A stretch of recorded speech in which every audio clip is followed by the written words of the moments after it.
Imagínate por un momento sumergirte en los océanos más aterradores que jamás existieron en nuestro planeta. Aguas donde cada metro de descenso revelaba criaturas más letales, más grandes, más imposibles que cualquier pesadilla moderna. Estamos hablando de un mundo marino donde la supervivencia no era una opción, sino un milagro diario. Hoy vamos a descender juntos a través de estos océanos prehistóricos, nivel por nivel, revelando los secretos más oscuros que la paleontología marina ha logrado desenterrar. Y si te fascinan estos misterios del pasado, tanto como a mí, no olvides suscribirte, porque cada semana exploramos los enigmas más increíbles que la ciencia ha logrado resolver.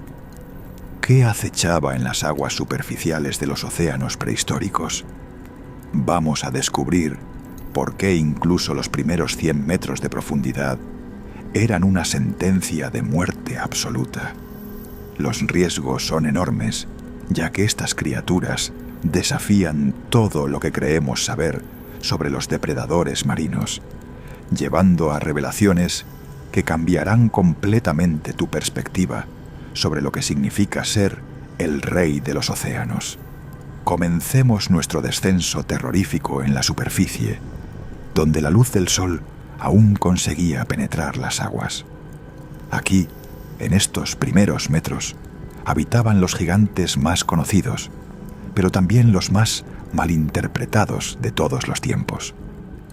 El megalodón. Todos hemos escuchado su nombre, todos hemos visto las películas, pero la realidad supera cualquier ficción hollywoodense. Este tiburón prehistórico no era solo un tiburón grande, era una máquina de matar perfeccionada durante millones de años de evolución despiadada.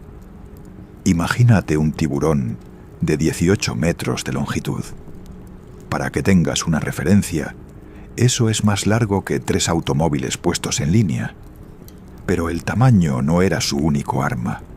Su mordida generaba una presión de 18 toneladas por centímetro cuadrado. Para ponerlo en perspectiva, eso es suficiente fuerza para aplastar un automóvil como si fuera una lata de refresco. Pero aquí viene lo realmente aterrador. Los megalodones cazaban en grupos. Sí, has escuchado bien. Estos monstruos de 18 metros formaban manadas coordinadas, atacando ballenas prehistóricas del tamaño de edificios de 3 pisos. Los fósiles nos muestran marcas de dientes en los huesos de ballenas que revelan ataques múltiples, sistemáticos, calculados. Y justo cuando piensas que el megalodón era el terror absoluto de estos océanos, aparece su némesis, el Liviatán melvillei. Este cachalote prehistórico era la respuesta de la naturaleza al dominio de los megalodones. 17 metros de cachalote asesino con dientes de 36 centímetros de largo. No eran dientes para filtrar krill como los cachalotes modernos.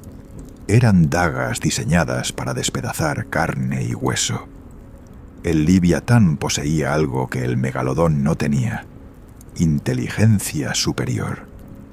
Los cachalotes modernos ya demuestran capacidades cognitivas increíbles, pero el Liviatán las combinaba con un arsenal letal que convertía cada encuentro en una batalla épica entre titanes.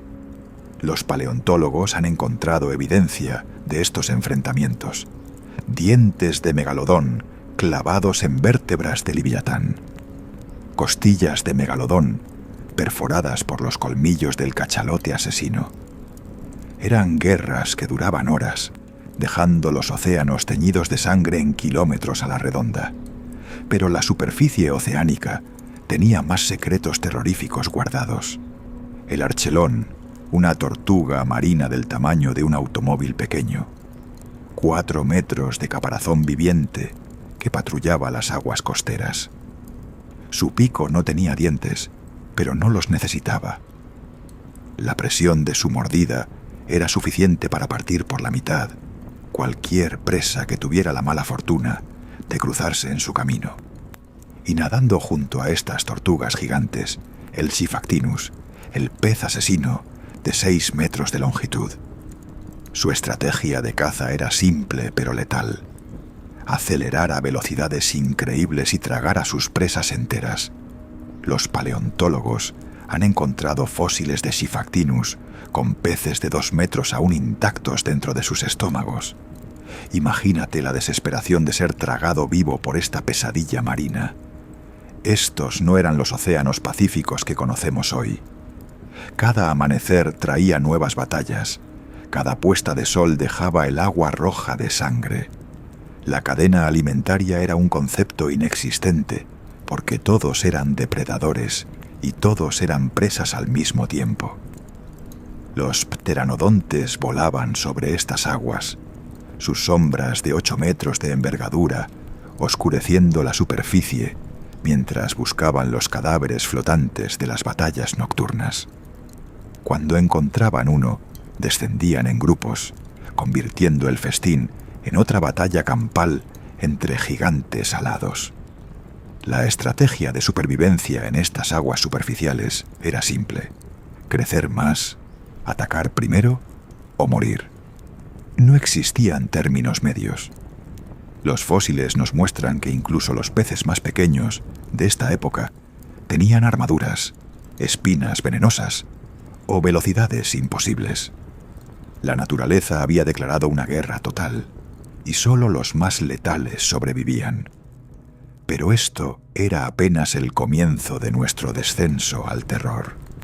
Los primeros 100 metros de profundidad eran el jardín de infantes comparado con lo que nos esperaba en las profundidades intermedias.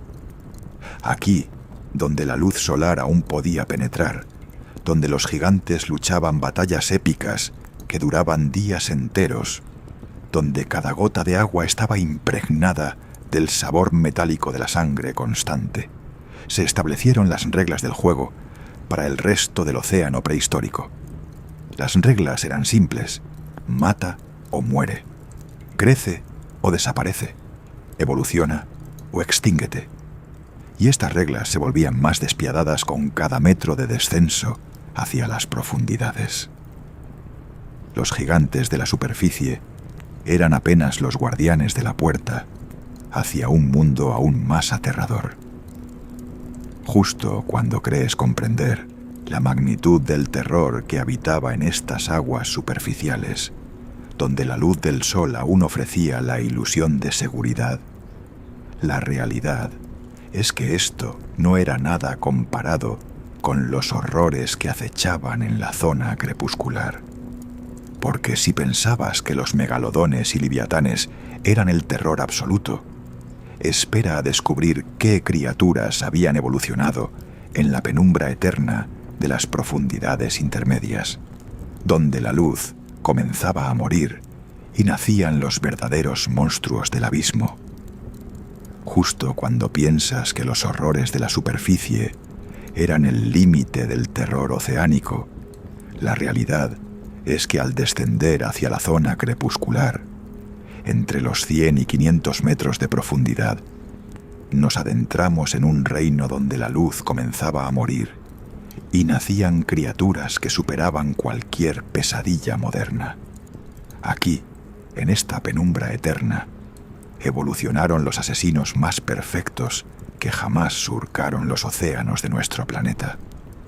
Descendamos juntos hacia estas profundidades intermedias, donde las reglas del juego cambiaban completamente.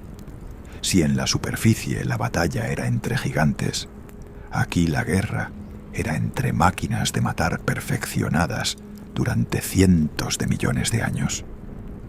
El primer monstruo que nos recibe en esta zona crepuscular es una criatura que redefinió el concepto mismo de depredador marino: el Dunkleosteus.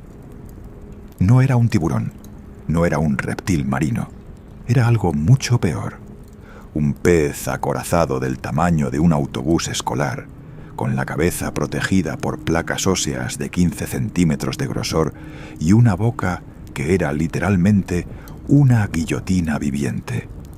Imagínate 10 metros de pesadilla blindada acelerando hacia ti a 50 kilómetros por hora, Su boca no tenía dientes tradicionales, sino cuchillas óseas afiladas como navajas que se cerraban con una fuerza de 6 toneladas por centímetro cuadrado. Para que entiendas la magnitud de esta potencia, eso es equivalente a la presión que ejerce un martillo neumático industrial. Pero lo verdaderamente aterrador del Dunkleosteus no era solo su poder destructivo, sino su estrategia de caza. Era caníbal. Los fósiles nos muestran que estos monstruos se atacaban entre sí con una ferocidad que desafía toda lógica evolutiva. Encontramos restos de Dunkleosteus juveniles dentro de los estómagos de adultos, evidencia de que la supervivencia requería matar incluso a tu propia especie. Y la velocidad con la que atacaba era sobrenatural. Sus mandíbulas se cerraban en 50 milisegundos, más rápido que un pestañeo humano. Sus presas ni siquiera tenían tiempo de procesar lo que estaba sucediendo antes de ser partidas por la mitad. Pero espera, porque lo que viene te va a sorprender aún más. Mientras el Dunkleosteus dominaba con fuerza bruta, otras criaturas desarrollaron estrategias de caza que combinaban inteligencia, tamaño y una letalidad que superaba cualquier depredador moderno.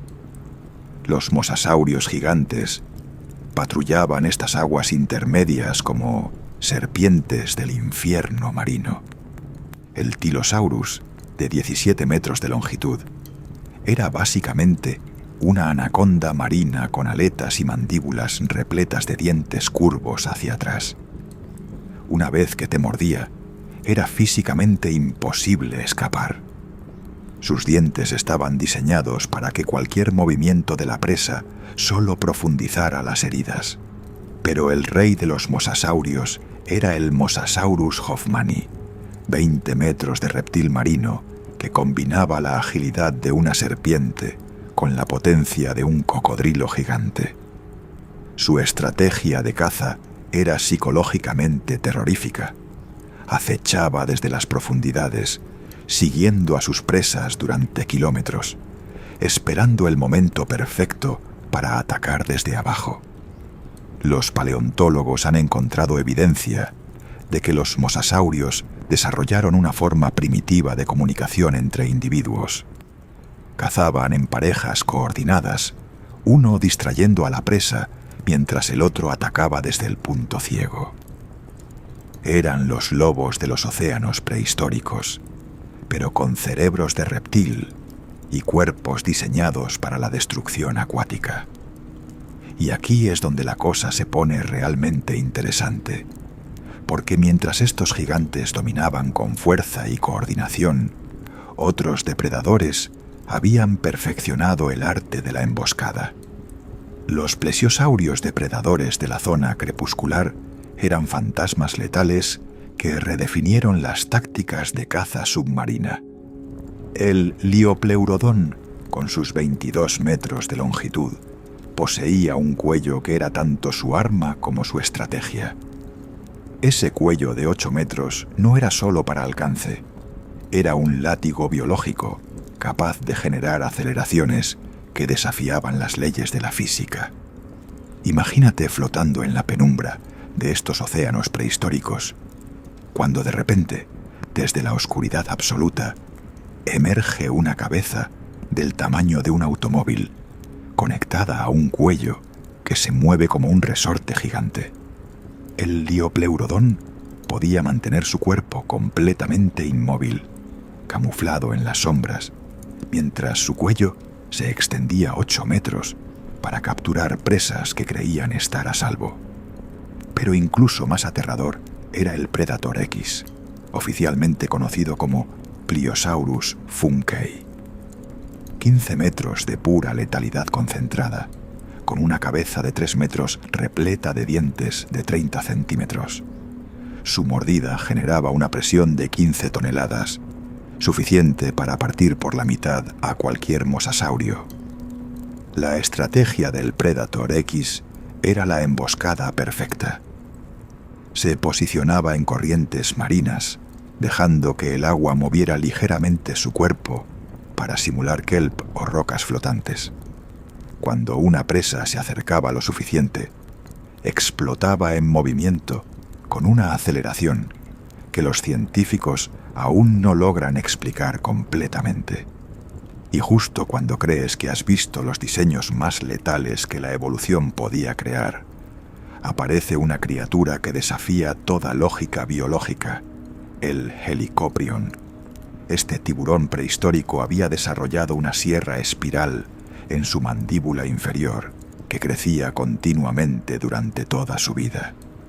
Imagínate un tiburón de 15 metros, con una sierra circular gigante sobresaliendo de su boca, como algo salido de una pesadilla industrial. Durante décadas, los paleontólogos no lograban entender cómo funcionaba esta adaptación aparentemente imposible. ¿Cómo cazaba? ¿Cómo comía? Las respuestas llegaron cuando encontraron fósiles con marcas de corte que revelaron su estrategia. El Helicoprion usaba su sierra espiral como un sable, cortando a sus presas en movimientos de lado mientras nadaba alrededor de ellas. No era una mordida tradicional, era un baile de muerte donde el tiburón rodeaba a su presa, cortándola sistemáticamente con cada pasada, hasta que la pérdida de sangre la debilitaba lo suficiente para el ataque final. Era tortura marina perfeccionada durante millones de años. Pero la zona crepuscular tenía más secretos guardados en sus profundidades intermedias. Los amonites gigantes, cefalópodos del tamaño de ruedas de tractor, patrullaban estas aguas con tentáculos equipados con garras y picos, capaces de perforar las armaduras más gruesas. No eran cazadores activos como los vertebrados, pero su estrategia de emboscada era igualmente letal. Se camuflaban contra las paredes rocosas submarinas, sus tentáculos extendidos como cables de acero, esperando que algo rozara su perímetro mortal. Una vez que capturaban una presa, la arrastraban hacia su pico central, donde la trituraban viva con una precisión que haría envidiar a cualquier cirujano moderno. Y los ictiosaurios, los delfines prehistóricos, convertidos en torpedos vivientes, habían desarrollado la velocidad de caza más terrorífica jamás documentada. El Temnodontosaurus alcanzaba velocidades de 80 kilómetros por hora bajo el agua, usando su momentum para embestir a sus presas con una fuerza equivalente a la de un automóvil a toda velocidad. Pero lo más aterrador de la zona crepuscular no eran las criaturas individuales, sino el ecosistema completo que habían creado. Era un equilibrio de terror, donde cada especie había desarrollado adaptaciones cada vez más letales para sobrevivir a las adaptaciones letales de las demás. Los cadáveres no tocaban el fondo oceánico. Antes de que pudieran hundirse completamente, eran devorados por oleadas de carroñeros especializados que habían evolucionado para detectar sangre a kilómetros de distancia. Era un sistema de reciclaje biológico donde la muerte alimentaba inmediatamente más muerte. Las corrientes marinas de esta zona transportaban constantemente el aroma de la sangre, creando autopistas olfativas que guiaban a los depredadores hacia nuevos campos de batalla. Era como si los océanos mismos se hubieran convertido en una red de comunicación para coordinar masacres a escala continental. Y la penumbra constante creaba un ambiente psicológicamente terrorífico, donde los ataques podían venir desde cualquier dirección, sin previo aviso. No existía la seguridad visual que proporcionaba la luz solar de la superficie. Aquí, la supervivencia dependía de sentidos desarrollados hasta niveles sobrenaturales. Pero nada de esto se compara con los horrores que acechan en el abismo final, donde la oscuridad es absoluta y las criaturas han evolucionado adaptaciones que desafían toda comprensión científica moderna. Porque si los primeros 500 metros de profundidad oceánica albergaban estos monstruos perfeccionados, imagínate qué pesadillas aguardaban en las profundidades donde nunca llegó un rayo de luz solar, donde la presión del agua se convierte en una fuerza aplastante y donde la evolución tuvo libertad absoluta para crear los diseños más imposibles y letales de toda la historia terrestre. El verdadero horror estaba esperando en el abismo final, donde vive la pesadilla más pura que jamás haya existido en nuestro planeta. Justo cuando crees que has descendido a los límites del terror oceánico, la realidad es que al adentrarnos en el abismo final, más allá de los 500 metros de profundidad, nos encontramos con el clímax absoluto de la pesadilla marina prehistórica. Aquí, en la oscuridad total, donde jamás llegó un rayo de luz solar, donde la presión del agua se convierte en una fuerza aplastante capaz de colapsar submarinos modernos, evolucionaron las criaturas más imposibles y letales de toda la historia terrestre. Bienvenidos al verdadero infierno marino, donde la muerte había tomado formas que desafían toda comprensión científica moderna. Descendamos hacia este abismo final, donde cada metro adicional de profundidad reveló adaptaciones evolutivas que parecen salidas de las pesadillas más perturbadoras. Aquí, la evolución tuvo libertad absoluta para experimentar con diseños que jamás podrían existir en ningún otro ambiente terrestre. Y la criatura que nos recibe en estas profundidades abisales es paradójicamente la más grande y aparentemente inofensiva de todo nuestro descenso, el Lietzichthys problematicus. Imagínate un pez de 17 metros de longitud, más grande que cualquier tiburón ballena moderno, deslizándose silenciosamente por las profundidades abisales. Su boca gigante se abría como una caverna viviente, filtrando toneladas de plancton y peces pequeños cada hora. Era un gentil gigante, un herbívoro pacífico que debería haber representado un oasis de tranquilidad en medio del caos carnívoro. Pero aquí viene la revelación más aterradora de todo nuestro descenso. El Lietzichthys era precisamente la razón por la cual estas profundidades se convertían en los escenarios de las masacres más brutales jamás documentadas en los océanos prehistóricos. Este gigante aparentemente inofensivo era como un imán biológico para todos los depredadores del abismo. Su presencia creaba frenesís de alimentación que duraban días enteros, convirtiendo kilómetros cúbicos de agua abisal en campos de batalla donde se enfrentaban simultáneamente docenas de especies letales. Los científicos han encontrado evidencia fósil de lo que llamamos eventos Lietzichthys, concentraciones masivas de huesos de depredadores diferentes mezclados en los mismos sedimentos, evidencia de batallas campales que involucraban a toda la cadena alimentaria abisal al mismo tiempo. El Lietzichthys no era solo una presa, era el catalizador de un ecosistema de horror, donde su presencia desataba la violencia más descontrolada jamás vista en los océanos. Imagínate la escena. Un Lietzichthys de 17 metros, nadando placenteramente en la oscuridad abisal, cuando su rastro químico alerta a los depredadores en un radio de cientos de kilómetros. Lo que sigue es una convergencia de pesadillas marinas que transforma estas profundidades en un apocalipsis acuático. Los primeros en llegar eran los tiburones abisales especializados, especies que habían evolucionado exclusivamente en estas profundidades y que poseían adaptaciones imposibles para la caza en oscuridad absoluta. Sus ojos habían crecido hasta ocupar la mitad de sus cabezas, desarrollando una sensibilidad a la luz que les permitía detectar la bioluminiscencia más tenue a distancias increíbles. Pero estos tiburones abisales habían pagado un precio por su especialización extrema. Sus cuerpos se habían vuelto translúcidos, sus esqueletos parcialmente cartilaginosos, adaptaciones que los convertían en fantasmas letales, pero frágiles. Un solo golpe directo los destrozaba, pero su velocidad en agua profunda era sobrenatural.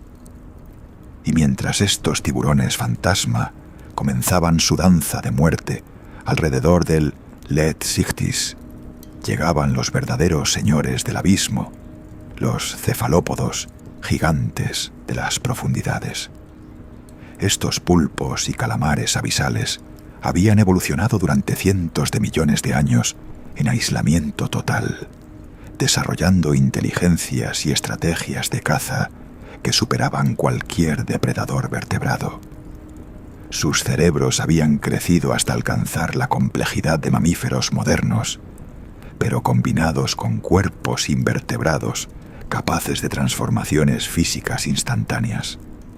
Podían cambiar no solo de color, sino de textura, densidad e incluso forma corporal en segundos.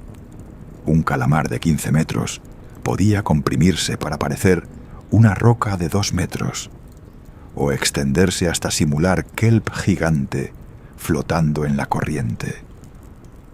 Eran maestros del camuflaje y la decepción, depredadores que habían perfeccionado el arte de la guerra psicológica submarina. Y sus tentáculos no eran simples extremidades. Cada ventosa estaba equipada con dientes microscópicos y glándulas de veneno. Un solo abrazo de estos cefalópodos abisales inyectaba neurotoxinas que paralizaban a sus presas, mientras las mantenían conscientes durante todo el proceso de digestión. Era tortura biológica perfeccionada durante eras geológicas. Pero el clímax del horror abisal llegaba cuando aparecían las criaturas que habían abandonado completamente las formas biológicas convencionales. En estas profundidades evolucionaron organismos que parecían diseñados por una inteligencia alienígena. Criaturas sin ojos que navegaban por ecolocación, pero no como los delfines modernos. Habían desarrollado órganos sónicos capaces de generar ondas de choque que aturdían a sus presas a distancias de kilómetros. Y existían depredadores coloniales, organismos compuestos por miles de individuos especializados que funcionaban como un solo superorganismo. Imagínate encontrarte con lo que parece ser un pez gigante de 30 metros, solo para descubrir que en realidad son 10.000 criaturas individuales trabajando en perfecta coordinación, cada una especializada en una función específica: detección, captura, digestión, reproducción. Cuando estos superorganismos atacaban al Lead Sictis, se desarmaban literalmente en miles de componentes que rodeaban a la presa desde todas las direcciones posibles. Era como ser atacado por un enjambre consciente que podía adaptar su estrategia en tiempo real según las defensas de su objetivo. Pero lo más aterrador del abismo final no eran las criaturas individuales, sino la revelación de por qué este ecosistema había dominado los océanos durante más de 200 millones de años. La clave estaba en la presión extrema del agua abisal, que había forzado adaptaciones evolutivas imposibles en cualquier otro ambiente. A 500 metros de profundidad, la presión es 50 veces mayor que a nivel del mar. A 1000 metros, la presión es suficiente para comprimir el aire hasta convertirlo en líquido. Esta presión extrema había actuado como un laboratorio evolutivo donde solo las adaptaciones más radicales permitían la supervivencia. Los organismos abisales habían desarrollado metabolismos que funcionaban con eficiencias energéticas del 95%, comparados con el 30% de los organismos de superficie. Eran máquinas biológicas perfeccionadas que requerían mínimas cantidades de alimento para mantener niveles de actividad letales. Podían permanecer inmóviles durante meses, esperando la presa perfecta, y cuando atacaban, lo hacían con una precisión y eficiencia que convertía cada caloría consumida en destrucción máxima. Y el ecosistema abisal había desarrollado ciclos de violencia que se perpetuaban a sí mismos durante milenios. Cada evento, Litsichthys, desataba cascadas de depredación que duraban semanas, donde los sobrevivientes se alimentaban de los cadáveres de los caídos, crecían más fuertes y se preparaban para el siguiente frenesí de violencia. Era un sistema biológico que había convertido la muerte en el motor de su propia perpetuación. La violencia no era un efecto secundario de la supervivencia. Era el principio organizador fundamental de todo el ecosistema abisal. Pero entonces llegó el asteroide que cambió todo. Hace 66 millones de Binmobetzins años, cuando el meteorito del Chicxulub impactó la Tierra, no solo extinguió a los dinosaurios terrestres, también colapsó este ecosistema de horror abisal que había dominado los océanos durante 200 millones de años. El impacto generó tsunamis que mezclaron las capas oceánicas, trayendo agua rica en oxígeno hacia las profundidades abisales y agua tóxica abisal hacia la superficie. Los gigantes que habían evolucionado para dominar ambientes específicos se encontraron de repente en aguas que sus cuerpos no podían procesar. El Litsichthys, privado de las corrientes abisales que concentraban su plancton, se extinguió en décadas. Sin su presencia catalizadora, el ecosistema de depredadores especializados colapsó como una torre de naipes biológica. Los cefalópodos abisales, adaptados a presiones extremas, murieron cuando los cambios oceánicos alteraron la densidad del agua. Los tiburones fantasma, con sus cuerpos translúcidos y frágiles, no sobrevivieron a las nuevas corrientes turbulentas. En cuestión de siglos, 200 millones de años de evolución abisal fueron borrados para siempre. Los océanos modernos que conocemos hoy son apenas una sombra pálida de estos ecosistemas prehistóricos. Nuestro tiburón blanco más grande mide 6 metros. Los megalodones median 18. Nuestros calamares gigantes alcanzan 15 metros en casos excepcionales. Los cefalópodos abisales prehistóricos superaban rutinariamente los 30 metros. Y lo más importante, nuestros océanos modernos han perdido esa capacidad de generar frenesís de violencia coordinada a escala continental. Los ecosistemas actuales son estables, predecibles, casi aburridos comparados con las guerras oceánicas constantes que caracterizaron estos mares prehistóricos. Hemos descendido juntos a través de los océanos más aterradores que jamás existieron, desde la superficie donde los megalodones luchaban batallas épicas contra cachalotes asesinos, pasando por la zona crepuscular, donde Dunkleosteus y mosasaurios perfeccionaron el arte de la destrucción, hasta llegar al abismo final, donde la evolución creó pesadillas que desafían toda comprensión moderna. Y la lección final es tanto fascinante como terrorífica. Estos ecosistemas de horror no fueron aberraciones o accidentes evolutivos. Fueron el resultado natural de 200 millones de años de competencia sin restricciones, donde la presión selectiva favoreció consistentemente las adaptaciones más letales posibles.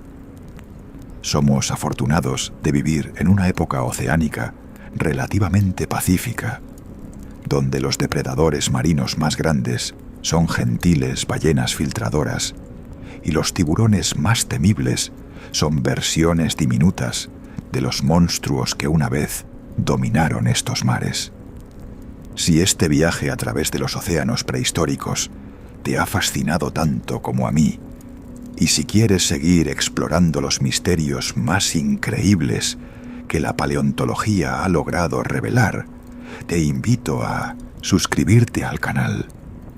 Cada semana descendemos juntos hacia nuevos abismos de conocimiento, desenterrando los secretos más asombrosos que nuestro planeta ha guardado durante millones de años. Porque la historia de la Tierra está repleta de maravillas que superan cualquier ficción, y apenas hemos comenzado a explorar sus profundidades más fascinantes. ¿Qué otros misterios prehistóricos te gustaría que exploráramos juntos en futuros videos? Déjamelo en los comentarios, porque tu curiosidad guía nuestro próximo descenso hacia lo desconocido.